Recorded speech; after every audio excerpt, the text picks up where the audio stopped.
வணக்கம் சார். நான் கல்யாணம் பண்ணி வாழ வந்த வீட்ல எல்லா வேலையும் நான் தான் சார் பாக்குறேன்.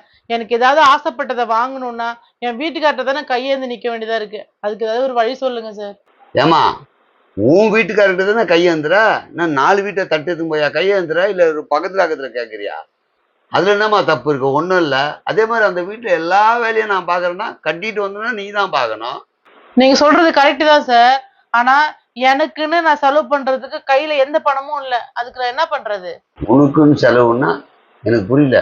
மிளகாத்தூள், மஞ்சாத்தூள், மளிகை சாமான், காய்கறி, நான்வெஜ்ஜு, ஷாம்பு, சோப்பு, இந்த மாதிரி எல்லா ஐட்டம் வாங்கி போடுறாங்களா? அதுக்கப்புறம் உனக்கு நான் செலவு. சார், ரோட்ல ஒரு பஞ்சு மிட்டாய் போகுது, ஒரு ஐஸ்கிரீம் போகுது, எனக்கு ஆசையா இருக்கும், அதை வாங்கி சாப்பிடணும். அதுக்கு கூட என்கிட்ட ஒரு காசு இல்ல சார். இது நியாயமானது. உண்மையிலேயே நீ ஆசைப்பட்டதா வாங்கி சாப்பிடணும்னா காசு இருக்கணும். வீட்டுக்கார்ட்ட சொல்லேன், காலை டைம்ல பஞ்சு மிட்டாய் போகுது, பாப்கார்ன் போகுது, வாங்கி சாப்பிடணும் ஆசையா இருக்கு, காசு கொடுன்னு கேளு. சார், அவர் என்னமோ எனக்கு ஃப்ரீயா கொடுக்குற மாதிரி அவரு கொடுத்த காசுல இந்த காசுல என்ன பண்ண, இது என்ன பண்ண, அது என்ன பண்ணன்னு கேள்வியே கேட்கிறாரு சார். ஏமா கேள்வி கேட்டா பதில் சொல்லு. முன்னா எம்பிபிஎஸ் கேள்வி கேட்டாங்களா, ஐஏஎஸ் ஐபிஎஸ் கேள்வி கேட்டாங்களா? கொடுத்த காசுக்கு தானே கேட்டாங்க, பதில் சொல்லிட்டு போ. அந்த மாதிரி அவர் எனக்கு கேள்வி கேட்க கூடாது. ஆனா அவர் எனக்கு பணம் தரணும். அதுக்கு என்ன வழி, அதை சொல்லுங்க. ஓ, நீ அப்படி கேக்குறியா? நான் சொல்றேம்மா. அந்த வீட்டுல நீ துணி துவைக்கிறியா, பாத்திரம் தேய்க்கிறியா, சமைக்கிறியா, துணி மடிச்சு வைக்கிறியா, வீடு கிளீன் பண்றியா?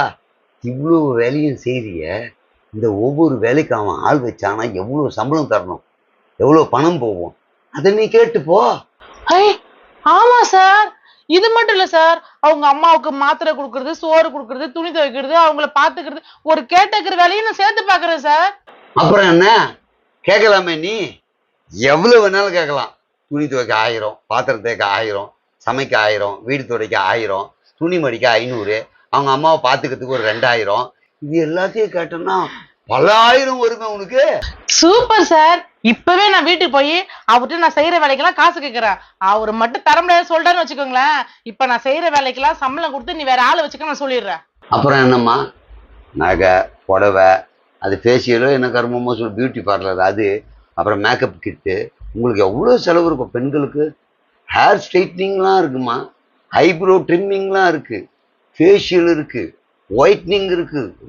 யூ அதெல்லாம் நினைக்கும் போது உண்மையிலேயே உனக்கெல்லாம் செலவுக்கு கண்டிப்பா பணம் இருக்கணும். கேளு, விடாத. உண்மைதான் சார். இன்னைக்கு அந்த ஆளா நான் பாத்துறேன். ரொம்ப நன்றி சார் ஐடியா கொடுத்ததுக்கு. நான் வரேன் சார். ஓகேம்மா.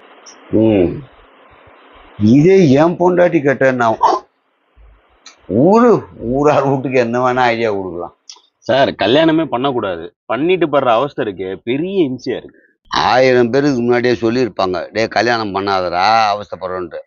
அப்போ பல்லு இழிச்சிட்டு நான் கல்யாணம் பண்ணிட்டேன். இப்போ என்ன உனக்கு பிரச்சனை? கஷ்டம்னு சொன்னானுங்க, அது என்ன கஷ்டம்ன்றது என்கிட்ட யாரும் சொல்லல. ஏன்பா, உனக்கு ஒரு எக்ஸாம்பிள் சொல்றேன். திருவள்ளுவர் அப்பவே திருக்குறள் எழுதி வச்சிருக்காரு. ஒவ்வொருத்தன் காதலியுமா சொன்னாரு, படிக்கல, தெரிஞ்சுக்கல. அது மாதிரி நீ பார்த்து உணர்ந்து தெரிஞ்சுக்கணும். சொல்லும் போதே என்னவா இருக்கும், என்ன பிரச்சனையா இருக்கும் அப்படின்னு நீ தெரிஞ்சுன்னு இருக்கணும். மிக முக்கியமா சொல்றேன், இதுக்கு முன்னாடி 12-1 மணிக்கு வீட்டுக்கு வந்திருப்ப, எப்பயா எந்திரிச்சிருப்ப, என்ன வேணா பண்ணிருப்ப. கல்யாணம் அப்புறம் அப்படிலாம் இல்லை. எங்க போற, எங்க வர, எங்க இருக்க, எப்ப வருவ, என்ன சம்பாதிக்கிற, என்ன பண்ற, இதெல்லாம் கேட்பாங்க.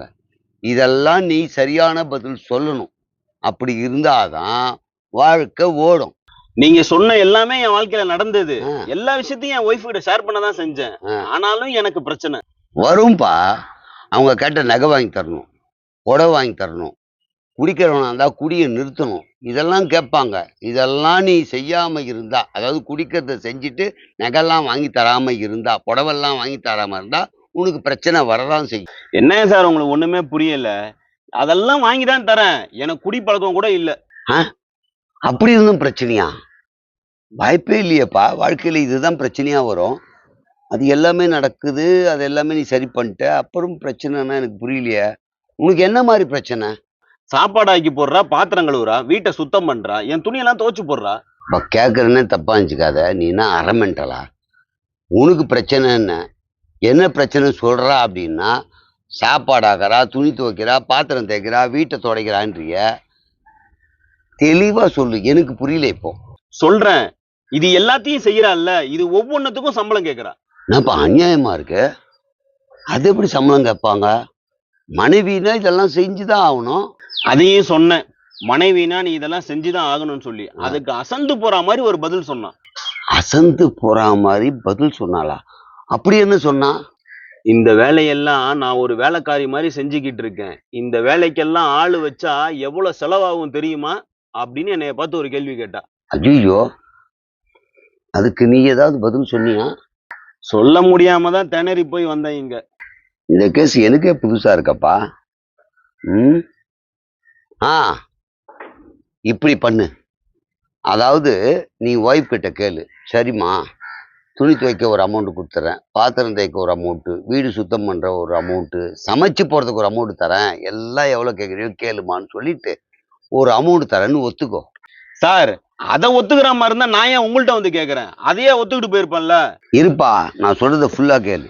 இது எல்லாத்துக்கும் சம்பளம் கொடுத்துட்றேன்னு சொல்லிட்டு எவ்வளோ ஆகுதுன்னு கணக்கு போடு. அதுக்கப்புறம் அதுக்கிட்ட நீ கேட்க வேண்டியது, சரிம்மா இதுக்கெல்லாம் நான் உனக்கு கொடுத்துட்டேனே, இப்போ இருக்கிற வீட்டுக்கு வாடகை 2 பேர் ஷேர் பண்ணிப்போம், சாப்பிட்றல்ல இந்த வீட்டில், அதுக்கு மளிகை சாமான் வாங்கி போகிறல்ல அதில் பாதி ஷேர் பண்ணிப்போம், கரண்ட் யூஸ் பண்ணுறல்ல அதுக்கு பாதி ஷேர் பண்ணிப்போம், இப்படி எல்லாத்துக்கும் ஷேரிங் கூப்பிடு. சரிங்க கேட்டா நீ கொடுக்குற சம்பளத்தை விட அதிகமான அமௌண்ட் வரும். எப்படின்னு சொல்கிறேன் பாருங்க. இது மட்டும் சொன்னால் பரவாயில்ல, ஏய் வாஷிங் மிஷின் நான் வாங்கி போட்டு யூஸ் பண்ணக்கூடாது, யூஸ் பண்ணால் அது காசு, ஃப்ரிட்ஜு தொட்டா காசு, ஹீட்ரு போட்டால் காசு, ஃபேனு போட்டால் காசு, எது கரண்ட் பில்லாம் தனி, பொருளெல்லாம் யூஸ் பண்ணால் அதுக்கு தனி அமௌண்ட்டு, அப்படின்னு ஒவ்வொன்றுத்தையும் சொல்லணும். தட்டு எடுத்தா, டம்ளர் எடுத்தா, அப்படி பாய்க்கு பெட்டு எல்லாத்துக்கும் தனி காஸ்ட்டு, வாடகைன்றது வேற, அங்கே பயன்படுத்தும் பொருள்கள் வேற, இப்படி எல்லாத்துக்கும் பில்லு போடு. அது அவங்க அம்மா வீட்டிலேருந்து உனக்கு வாங்கி வந்து தர்ற அளவுக்கு அமௌண்ட் வரும். சார், செம்ம ஐடியாவா இருக்கே, சூப்பரா இருக்கு சார். இதை நான் ஃபாலோ பண்றேன். இதை ஃபாலோ பண்ணு. இதுக்கு மேலேயும் சிக்கல்னு ஒன்று வந்தா என்னை வந்து பாரு. அடுத்து என்ன மாதிரி ரியாக்ட் ஆகுதுன்னு சொன்னேன்னா அதுக்கு என்ன சொல்யூஷன் நான் சொல்றேன். சார், ரொம்ப நன்றி சார், சூப்பரான ஐடியா கொடுத்துருக்கீங்க, அசத்திரம் பாருங்க. பிரதர், ஆலோசனை நிறைய கொடுக்குறீங்களாமே, அப்படி என்ன ஆலோசனை கொடுக்குறீங்க? உலகத்துல இருக்கிற எந்த பிரச்சனையா இருந்தாலும் சரி நான் ஆலோசனை கொடுப்பேன். அது வழி நடந்தீங்கன்னா நீங்க நல்லா இருப்பீங்க அப்படின்னு சொல்லி அனுப்புவேன். உலகத்துல இருக்கிற எல்லா பிரச்சனையும் ஆலோசனை கொடுப்பீங்களா? ஆமா பிரதர், உங்களுக்கே எதுனா பிரச்சனை இருந்தா சொல்லுங்க, அதுக்கே தீர்வு நான் சொல்றேன். சரி, கடைசியா எந்த பிரச்சனைக்கு ஆலோசனை சொன்னீங்க, ஞாபகப்படுத்தி சொல்லுங்க. கடைசியாவா? பிஸ்னஸ் மேனுக்கு அது இல்லை, அதுக்கு முன்னாடி வந்தது ஒரு அதுவும் கிடையாது. இந்த ஹஸ்பண்ட் ஒருத்தர் பிரச்சனைன்னு வந்தார், இந்த ஒய்ஃப் மூலிமா அவருக்கு பிரச்சனைன்னு, அதுக்கான ஆலோசனை கொடுத்தேன். நீங்க கொடுத்ததுனால பிரச்சனை தீர்ந்துருமா? தீர்ந்துரும் பிரதர். நான் சொன்னது வந்து கடைசியாக ஒரு கணவனுக்கு கொடுத்தேன், அதுக்கு முன்னாடி ஒரு மனைவிக்கு கொடுத்துருந்தேன். ஏன்னா இந்த கணவன் மனைவி பிரச்சனை தான் இதில் உலகத்தில் ரொம்ப பெரிய பிரச்சனையாக போயிட்டுருக்கு, அதுக்கெல்லாம் ஆலோசனை கொடுத்துருக்கேன். அப்போ கணவன் மனைவி பிரச்சனை என்னதுக்கு தீர்ந்துருக்குமா? இந்நேரத்துக்கு தீர்ந்துருக்கும் அப்படின்னு சொல்லவே முடியாது. ஏன்னு சொல்கிறேன்னு பாருங்கள். ஒரு மனைவி வந்து கேட்குறாங்க, எனக்கு செலவுக்கு பணம் இல்லை அப்படின்ட்டு. நான் சொன்னேன், புருஷன்கிட்ட துணி துவைக்க, பாத்திரம் தேய்க்க, வீடு துடைக்க, துணி மடிக்க எல்லாத்துக்கும் காசு கேளுன்னு சொல்லி அனுப்பிச்சேன். அவனுக்கு ஐடியா கொடுத்து அனுப்பிச்சேன். ஒரு புருஷன் வந்தான், அவனுக்கு இதே மாதிரி பொண்டாட்டி கேட்டால் என்ன பண்ணுறதுன்னு அவன் வந்து கேட்டான். அது நான் சொன்னதே எங்கன்னா லிங்க் ஆகி வேறு எங்கே எப்படி போச்சோ தெரியாது. ஒன்று நான் சொன்னேன், ஏன்டா நீ என்ன பண்ணுற, எல்லாத்துக்கும் உனக்கு தரேன், இருக்கிற வீட்டுக்கு பாதி சம்பளம் நீ கொடுத்துரு, யார் பொண்டாட்டிக்கிட்ட துணி துவைக்க, பாத்திரம் தேய்க்க எல்லாத்துக்கும் நான் சம்பளம் கொடுத்துட்றேன், வாடகை வீட்டில் இருக்கிறதுக்கு பாதி வாடகை நீ கொடு, பாதி கரண்ட் பில் நீ கொடு, இப்படி எல்லாம் பாதி பாதி பாதி பொண்டாட்டிக்கிட்ட கேளு. சோத்துக்குலேருந்து, துணியிலேருந்து, ஷாம்புலேருந்து எல்லாத்துக்கும் காசு கேளுன்னேன். இது இல்லாமல் அடிஷ்னலாக இன்னொன்று சொன்னேன், இது மட்டும் கேட்டால் அவன் மிரறது கூட கம்மியாக இருக்கும். நீ வாங்கி போட்டுக்கல fan, AC, washing machine, grinder, mixie இதெல்லாம் தொடவே கூடாது, நீ தொட்டா அதுக்கு ஒரு காசு கொடு அப்படின்னு கேட்டான்னா அவன் மிரண்டு போயிடுவா அப்படின்னு அவனுக்கு ஐடியா கொடுத்தேன். இந்த ரெண்டுமே முட்டாள்தனம் தான். புருஷன் பொண்டாட்டி அவங்களே அந்யூன்யமாக இருக்கணும். நான் பெருசு நீ பெருசு, என்கிட்ட செலவுக்கு பணம் இல்லை, நான் உன்னை தான் கேட்பேன், நீ நான் என்ன கேட்பேன்னு கேட்டால் இது உருப்படவே முடியாது, எனக்கு தெரியும். இதை நம்ம வீட்டில் அப்ளை பண்ணி பார்க்க முடியல.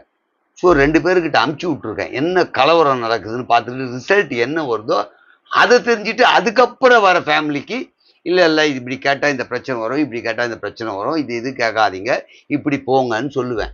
ஸோ நம்மளுக்கு தெரியாத விஷயத்த யாருன்னா விட்டு எக்ஸ்பெரிமெண்ட் பண்ணி அதை மற்றவங்களுக்கு சொல்லுவேன். அந்த மாதிரி பல விஷயங்கள் சொல்லியிருக்கேன். இது எனக்கே புதுசு, அனுப்பிச்சிருக்கேன்.